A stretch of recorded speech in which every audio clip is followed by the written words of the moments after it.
studied here in CIT, second year high school to fourth year. I was graduated there in CIT. Then my memories there I was really fun of intrams. We will dance, we will practice. Then I love the what they call this a majorette because I'm majorette there in the Southwestern and CIT, and also the G's from third year and fourth year high school. For me, CIT is the best school I ever had when I was studying in high school life. So now we're going to sing now our pambansang awit in CIT hymn.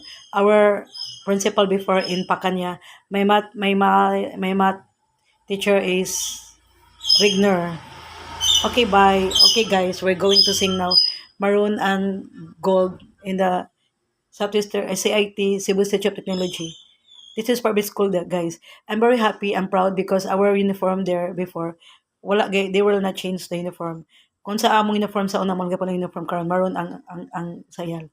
Mo na makita ko sa 80, makana ko sa smudge na akong giskulahan sa una before. Okay, we'll sing our mamansang awit, guys, sa 80. Maroon and Gold.